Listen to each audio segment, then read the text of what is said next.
Hi, women of welcome. How you doing? Bree Stensrud here, and I am going to be talking to us a little bit about Afghanistan again today. And the reason why this is going to be an important one that you might want to share share with your friends is because hold on one second. I'm going to get Matthew Sorens in here. We're going to be talking about Afghanistan today. We're going to be talking about evacuations, and we're going to be talking about vetting. Hey, Matt. Hey, how are you, Bree? Good. How are you? Okay. Every time I do one of these, I'm just like, I don't really know what I'm doing.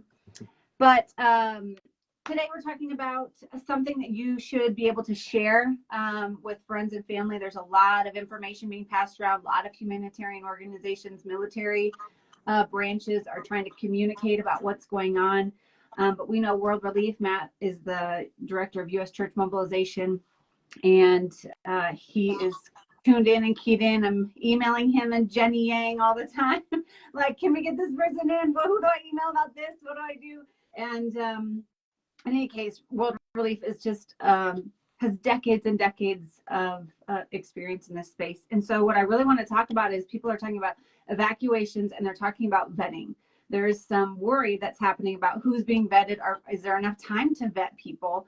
And what does that look like for the safety of U.S. citizens? So we're going to dive into some of those questions. We're going to get those going. And the first thing what we want to talk about is evacuations, and then we'll get to vetting and processes. But what do we know, Matt, about who is getting out and who's being evacuated right now?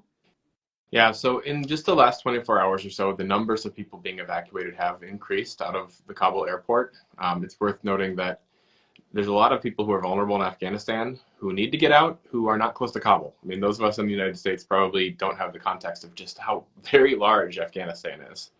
It's a very large country, and obviously with the Taliban now in control, it's not as simple as getting in your car and driving to the airport because there are checkpoints and that sort of thing. But the number who are able to get out through the Kabul airport has been going up in the last 24 hours or so, so that's encouraging. The people coming out are first and foremost U.S. citizens, so obviously the U.S. has an obligation to protect its own citizens primarily. But also, another group that we've been particularly concerned with and advocating for is individuals who are Afghan nationals who are at risk because of their service to the United States' cause in Afghanistan. So often that's people who were translators for the U.S. military or for some other part of the U.S. government's operations in Afghanistan over the last 20 years. And those are largely people who have actually applied already for something called a special immigrant visa, which is sort of similar to refugee status. But usually you can request special immigrant visa status within the country, and it is specifically for Afghans as well as Iraqis who are at risk because of their service to the United States. So World Relief has already been welcoming Afghans and Iraqi special immigrant visa holders into the U.S. for a decade or more, and we've had more than 6,000 just in the last 5 years who've come to the United States. But of course, right now there are many who are still in Afghanistan who have these pending cases. And the best estimates are somewhere around maybe 18,000 pending cases, plus those people's spouses and children. So it could be 75 to 100,000 people. And of course, there are others who are vulnerable as well. Women, frankly, in general, are vulnerable in Afghanistan, at least based on the past experience of the Taliban's rule. And many are very understandably concerned about what staying in Afghanistan will mean for them and their daughters.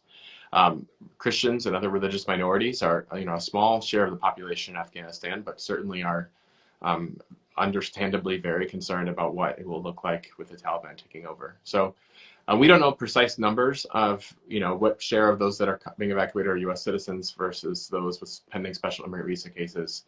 But they have been getting at least a significant number out, not directly to the United States, but those planes are going in most cases to U.S. military bases in neighboring countries. Qatar is the one that we've seen is taking a very significant number, and that creates a whole other challenge because those spaces are. It's hot in Qatar right now. I mean, if you've ever been to the Middle East and then it's August, it is not set up for this number of people, so it's a very difficult humanitarian situation.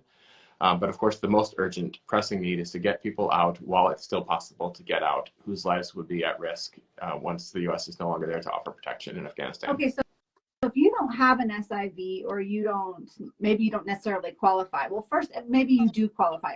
Can people still apply for that in country? It seems like Afghanistan's quite the mess right now. Is there an actual process to apply for an SIV if you're in country right now? Frankly, even before the U.S. withdrawal of troops in Afghanistan, the process for requesting a special immigrant visa has been extremely bureaucratic, and I mean, in some ways that's for good reason. There's a lot of checks involved. We need to verify that you indeed serve alongside the U.S. military or USAID or some other part of the government. The government needs to verify that you have the recommendation of the people along whom you served, and of course there's public safety checks, there's public health checks, there's a lot involved in that process. But some of it can just be very bureaucratic as well. So it was always difficult, and at this point, it's become much more difficult especially for anyone who didn't already sort of have their name on that list. I know that the U.S. is, taking referrals from NGOs in some cases, and from the State Department for people who they think that they need to consider for sort of an expedited evacuation. But in most cases, if you weren't already in the process of requesting the permission to come to the United States, it's probably going to be very unlikely. Okay. And frankly, just for those who are in that process, we're really concerned that they're not going to have time to get them all out, especially if the U.S. sticks to this August 31st kind of self-imposed deadline for removing the whole of the U.S. military presence. Okay. So we just talked about who's being evacuated. Priorities: U.S. citizens, those with special immigrant visas, and women and children. And then obviously there are religious minorities, Christian brothers and sisters, frankly, other religious minorities that aren't Christians, and so that we know would be persecuted by the takeover of the Taliban. Okay, so you touched on this briefly, but okay, when we evacuate people, where are they going? Where are people being evacuated to? So our position at World Relief has never been bring people in, randomly and just drop them in Colorado or Illinois or Florida or California. What we've said is it's good that we have processes to vet people, and those processes have been in place for a long time. We have a great track record in this country. The refugee resettlement program has an incredible track record of bringing in the right people who have genuinely fled credible fear of persecution, and not people who would seek to do harm. We are appreciative of those systems. The challenge right now is those systems take a long time. We usually tell people, if you're even considered for being resettled to the U.S. as a refugee, it's probably going to take somewhere between 1.5 years and 3 years to complete that process. And some of the people who have requested special immigrant visas, they go through a vetting process that's very similar to refugees. They're at the end of that 3-year process. So if they can maybe fairly quickly complete the process in Qatar or another neighboring country, and then be brought to the United States. We're seeing some of that happen. World Relief has resettled about 275 Afghans this month, so in the last few weeks. There are others who aren't yet done with that process and who are going to take a little bit longer. So they'll be in that third location for a longer period while the government goes through their vetting process. And we're not asking them to cut corners on vetting. We want there to be a secure process. But what we have been pretty clear about is they cannot wait in Afghanistan for you to finish the paperwork. It is simply not safe. And with the U.S. withdrawing, it will be impossible, most likely, to get people out. And they may or may not be able to get across a border into a neighboring country as some sort of a refugee. So we've been saying for months now at World Relief, and frankly, this is why we've been a little bit frustrated in the last week or so. We've been asking the Biden administration, and I should say we have expressed our concerns to the Trump administration before this about the processing of Afghans as well. But we've been telling the Biden administration since they announced, well, we'll be withdrawing U.S. troops by this date. We're not going to take a position on should the U.S. troops continue to be there or not. That's not necessarily our lane. But what we have said is, well, if U.S. troops are leaving, then what's the plan to get out these long backlog of individuals with pending special immigrant visa cases who served alongside the U.S. military, who we know will be at risk? And we didn't get a very good answer. And our request was to bring them to Guam, which is what President Ford did back in 1975 with roughly 130,000 South Vietnamese allies of the United States military, which is what President Clinton did with Kurdish allies of the U.S. in the mid-90s.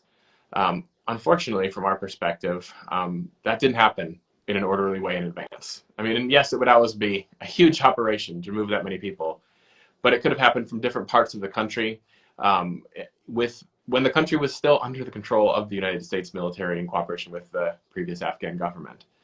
And at this point, it's just much more difficult because the only way out at this point, Kabul fell faster than I think anyone, at least certainly the Biden administration, anticipated just a week ago. And the effect has been that for people to get out, you need to get to the Kabul airport. And we've all seen the scenes of just really madness and chaos outside the airport because the U.S. still controls the airport, but the Taliban is controlling the perimeter around the airport. And so it's a very difficult situation. Um, we have seen, again, to give credit where it's due, we've seen the numbers increase in the last day or two. So more people are able to get out, including a lot of U.S. citizens. And a lot of folks were concerned about our U.S. citizens. Often U.S. citizens who were resettled 7 or 8 years ago after serving as allies to the U.S. military. They were granted a special immigrant visa. They were resettled. They were naturalized in the United States. They're now proud Americans, but they happened to be back visiting family in Afghanistan when this all happened, and they're trying to get out. Of course, there's others who are expatriates or otherwise serving who are citizens. So, but Matt, where are people being evacuated to? Obviously, some are coming to the U.S. that they've kind of fully gone through that vetting process. Where are other people going? And I guess I kind of had a question in that too. Is the U.S. only receiving people who are fully vetted and gone through that process, and those who aren't are going to another country? And what's going on there? To our understanding, so most people are going, I've heard a lot of people going to Qatar. They're going to other countries where the U.S. has a presence, third countries. They're not going to Guam, which is where we had suggested, where they happen to have a lot of empty hotel rooms, and it's U.S. territory. It's obviously very geographically distinct from the mainland of the United States, but the U.S. Would have been a much better option in our view.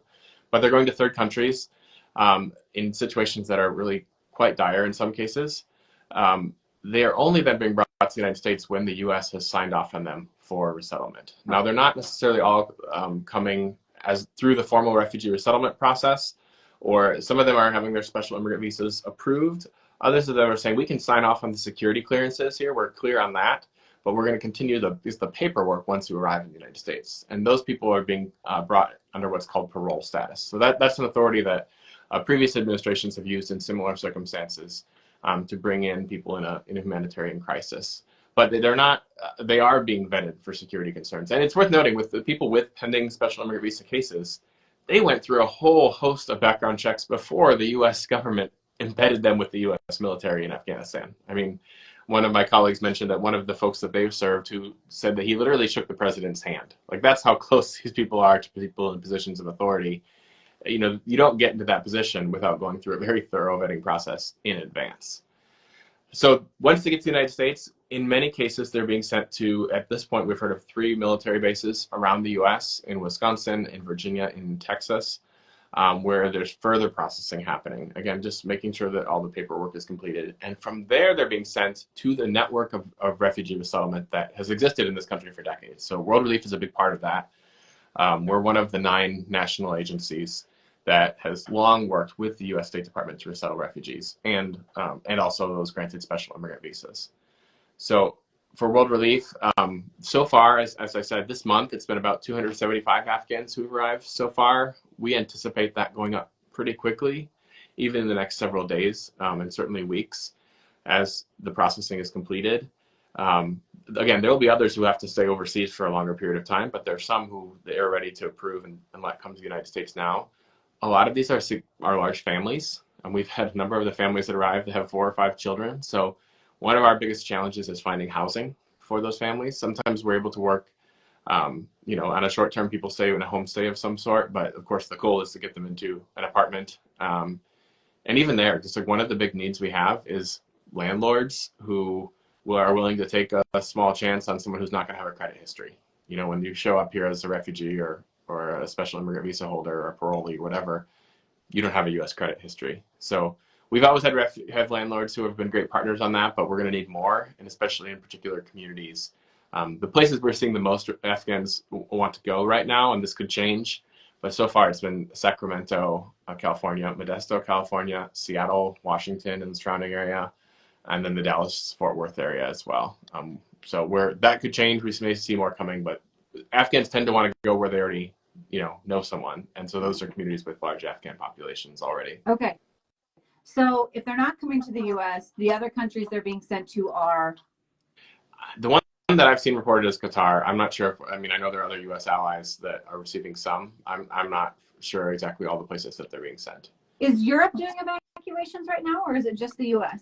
Europe is evacuating, I mean, people who have sort of the parallel process, because of course the U.S. military presence in Afghanistan was connected with European allies and allies from other countries as well, and they all have their own translators and others who are at risk. So they're, they're facing similar challenges. I would say with Europe, the other dynamic is eventually some of the people who flee Afghanistan are going to make it.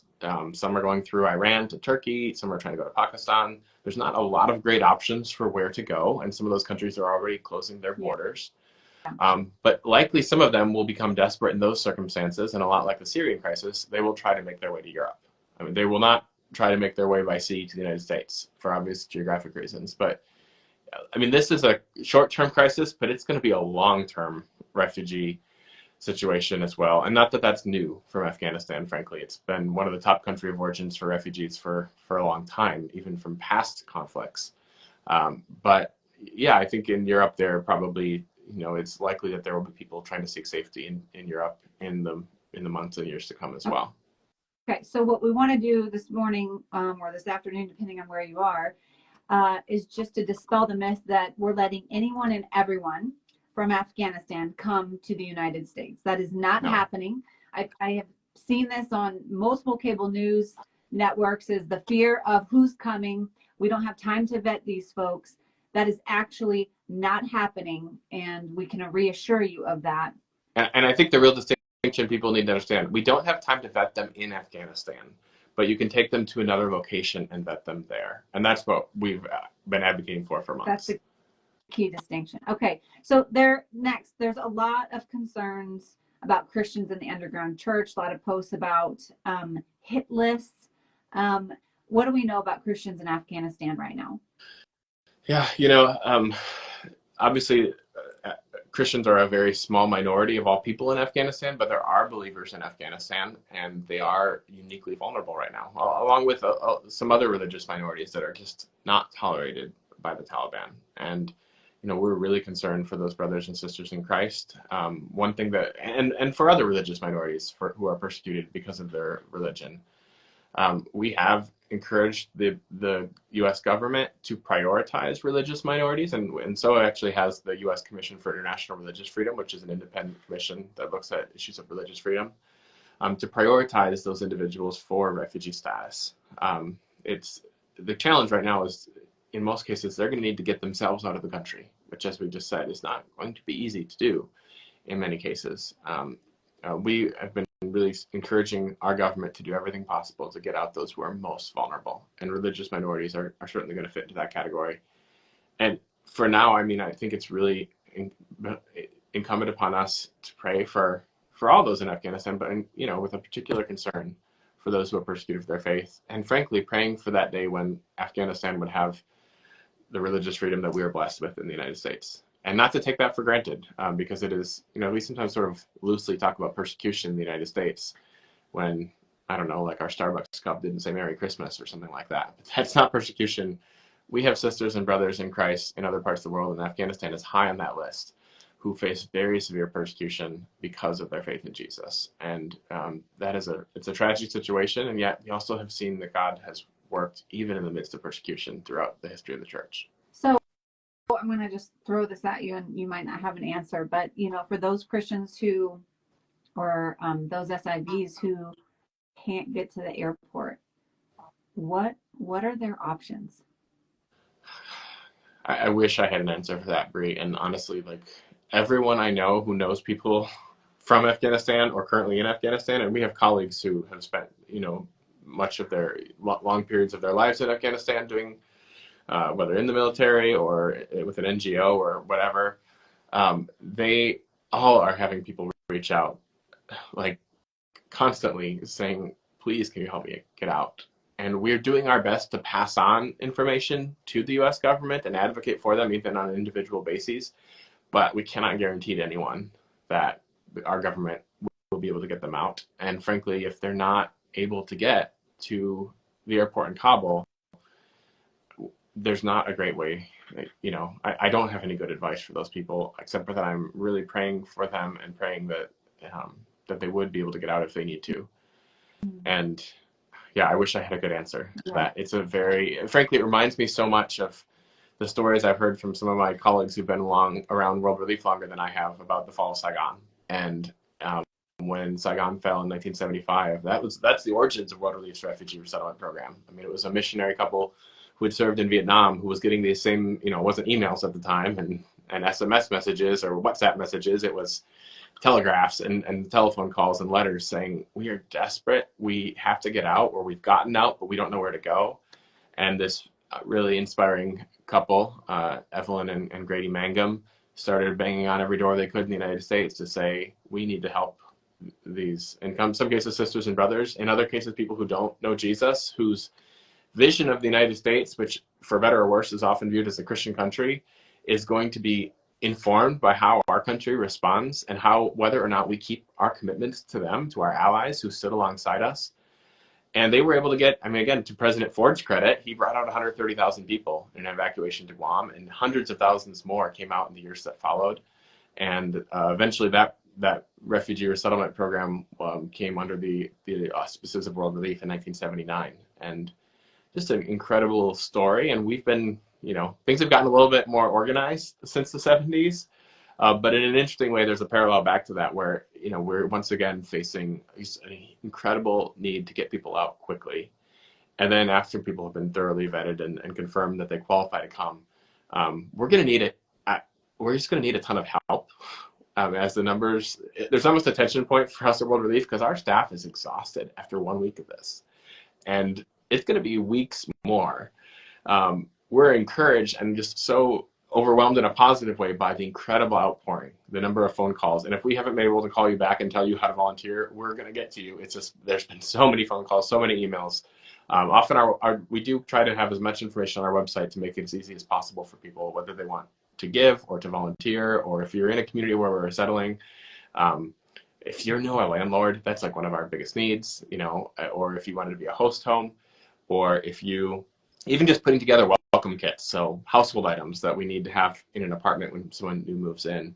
And you can do that, frankly, even some of our offices, like in Sacramento, will do that from an Amazon wish list. So even if you're not in Sacramento, if you're in an area where actually Afghans are not arriving at this point, you could go on Amazon and fill out one of those, send some items that will help furnish an apartment for a newly arrived family. So this just kind of lends it, to the next question I had, and that is, what is World Relief's activity right now when it comes to, we talked about passing along information for evacuations, we talked about vetting, we talked about resettlement. What are kind of the main buckets that World Relief's activity is circled around right now? Yeah, I would say, advocacy is a huge need right now because, frankly, I don't trust the U.S. government to stick to its commitment to get everyone out who it is committed to get out, especially if they're going to hold to this, I think, arbitrary deadline of August 31st. We really need the president to hear the message loud and clear right now, and that can come directly from the American people. It can come via media and social media. It can come from members of Congress. So the president's probably not going to answer the phone of the White House, but you might be able to connect someone in your congressional office who can convey this message that leaving our allies behind is not an option. The ramifications of that, even long term, to our credibility, beyond, of course, the moral failure that would be, it is not an option. Secondly, we are welcoming Afghans. They are already arriving, particularly in certain communities, and we anticipate many more arriving. So we need funding for that. Frankly, it's unclear how much of the normal federal government funding for refugee resettlement is going to be applicable to the individuals who come in with a parole status. But we're committed to being there at the airport and setting up their apartments for them. But we are going to need to rely on churches even more than we usually do, and on individuals and donors. So that's a huge need, and we've been grateful to the Women of Welcome community for helping us raise some funds to do that. And then the third need would be volunteers. And again, that's not in every community where World Relief is, but we are in a number of communities across the United States. You can find that list on our website, and we'll need volunteers. One of the things we've heard from refugees over the years who've been resettled is, we asked them kind of with a little distance, what did you need most when you first arrived? And one of the responses that we often get is, I needed a friend. And hopefully World Relief provided that friend, or not World Relief, because our staff can't be best friends with literally the hundreds of people arriving at a time. But it was a volunteer from a local church who was willing to bear with some awkward awkward language confusion and language barriers and cultural confusion, and to walk alongside that family. I mean, just the way if any of us was dropped into Afghanistan and told, here's a couple months worth of rent, and then we hope that you're able to make it on your own and learn the language and figure out, everything going on culturally and get your kids into school. There's so many opportunities for the church to stand alongside those. And frankly, that's true for refugees in general, not just from Afghanistan. And we expect more refugees from other contexts as well in the coming year, but really urgently right now with Afghans. So that's a huge need. And I should say World Relief isn't everywhere, but there are other locations where we're not, but one of the other refugee resettlement agencies is. And I can make sure we put this in the chat later, but if you look at like the Health and Human Services website, they list the 9 refugee resettlement agencies. World Relief is one of those, along with the Catholic Bishops, Lutheran Immigration Refugee Services, Church World Service, HIAS, which is a Jewish organization, International Rescue Committee. And they have their network of local offices in a lot of places where World Relief is not. And frankly, they need the same support that World Relief needs right now as well. Okay, so we'll make sure to put those in the notes here or in the comments after this conversation is done. So I heard you say advocacy. We can't let up on contacting our elected officials, and we have to keep the pressure on so that they know that we haven't forgotten about this. We tend to, in America, to forget about things, and stories grow dull to us. And so we've got to continue pressing in and saying, you have to get everybody out. We have to own up to our responsibilities in this space. Resettlement, you need funding. One of the questions I got from a pastor, he's like, we don't have a World Relief office, and he hadn't looked into all of these resettlement agencies yet. But he just said, what can a church do? Mm-hmm. What are we supposed to do? We feel helpless and we want to pray, and we're going to pray. Is that a fundraiser? What is that, Matt? What can a church do if they don't have a local resettlement office or there aren't Afghans being settled in their city right now? What can they do? Yeah, honestly, raising funds would be so helpful right now. I mean, we've been doing the math on what this is going to cost, and we're estimating it's somewhere around $15,000 to resettle a family of 4 that we need to figure out how to raise. $15,000 and we're expecting a lot. $1,000 a family. Yeah. Got it. And okay. Some of those are larger and some of them are smaller. Some of them are single individuals as well. So the more that churches can come alongside us, and that we have been so blessed as an organization throughout our history. I mean, we were created out of the local church, and we exist to serve the local church. And the local church is also a key part of how we're able to sustain our ministry. So that's a huge need. Obviously, prayer and advocacy can happen from anywhere. We're not able to promise we'll send an Afghan family to your particular community if it's based on, we really want to respect where the families have extended family or have relationships, and we want them to be able to live in a community. But in those particular communities, we also need volunteers very much, and host homes and landlords. I keep mentioning that, but that's the one that I know my colleagues are just really stressed by, especially you take a tough housing market already, and then in California, Northern California, where we're doing a lot of resettlement, you have wildfires. So even some of the hotels that we might use for a temporary basis are filled with people displaced by a wildfire. You add the complications of course, we want to be careful with COVID. And it's a really, I don't want to complain about this because we want more people to come. We want them to get out of Afghanistan, which is a desperate, unsafe situation. But we really need an all hands on deck moment on the U.S. side for a settlement as well. Okay. This is the other question I have is, obviously, when any of these humanitarian crises come about, obviously we're keeping an eye on what's going on in Haiti and how devastating that is, and just some of these other places where we just see this devastation. Inevitably, our feeds are just flooded with where to donate. Someone can do this and send money here and whatnot. And some of those organizations aren't legitimately helping Afghans right now. So how do obviously we know World Relief is resettling, advocating for and funding a lot of the activity that's happening to get Afghans here safely and very well connected to the U.S. government in doing so. My question is if we would encourage you to donate to World Relief, but all these other things are going to come up and say, we're sending private planes here and we're doing this here. And what would be your advice to evaluating your giving during this time? Yeah, I appreciate that question because I think every organization has been overwhelmed by the compassion. The reality is there are a number of organizations doing great work, both with resettlement, and that's what World Relief is. There's, and another area is responding to this crisis in terms of advocacy. But there also are people who would take advantage of Americans' desire to help.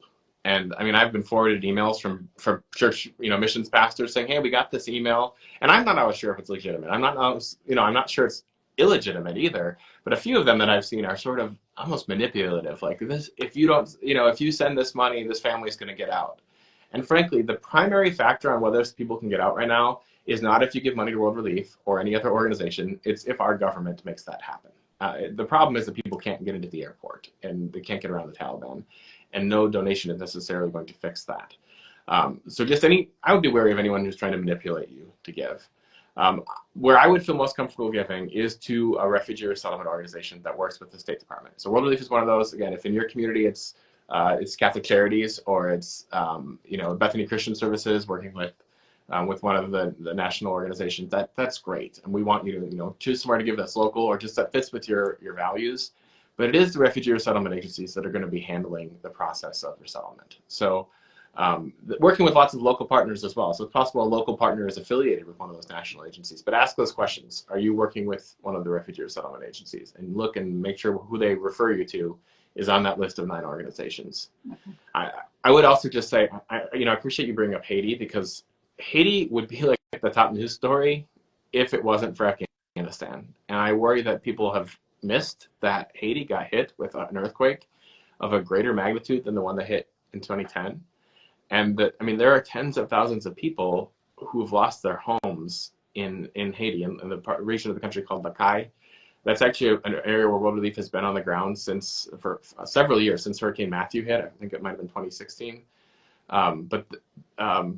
That's another urgent need for support. Those are not people who are likely to be leaving Haiti in most cases, but they need help rebuilding. And our view, just like we want the local church to be at the center of welcoming people into the United States, we want the local church in Haiti to be equipped to serve its most vulnerable neighbors in the midst of a disaster. And one way that people can help, frankly, without even knowing what the next disaster will be, because unfortunately these things come one after another, is by becoming part of World Relief's monthly giving community, which is called the Path. It's just our way to be a monthly giver and to be in the loop on what's happening around the world where World Relief is active, whether that's in Haiti or with refugees and immigrants in the U.S. or in Sub-Saharan Africa or in Cambodia or wherever in the world, just to get regular updates and prayer updates and to be part of a community that is there to empower the local church to serve the vulnerable. Yeah, and you mentioned earlier that this crisis is probably going to fade from the headlines soon, unfortunately. But the long-term effects of what is going on, the long-term rebuilding of your life work is going to be around for years. It's going to be, and at Women of Welcome, we believe that the way in which we enter into that reality with welcome is going to be able to change the entire game. Yeah. Because Christ-like welcome makes room.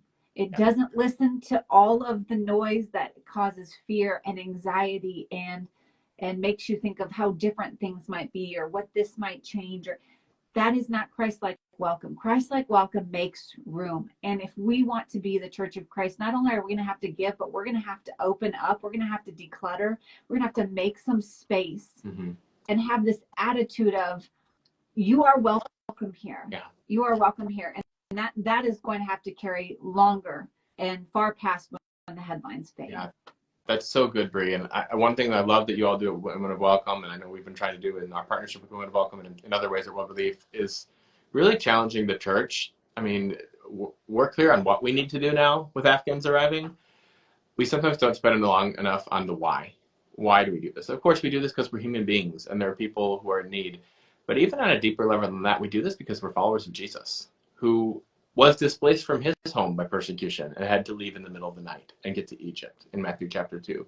We do this because we believe that each of those Afghans, whether they're brothers and sisters in Christ or the vast majority who are not, are people made in the image of God with inherent dignity and value. And we believe that their lives are worth protecting. The same reason we would advocate to protect human life in any other form, whether it's an unborn child or a victim of human trafficking, someone living in poverty. We are called to care for the image of God that God has placed in each person.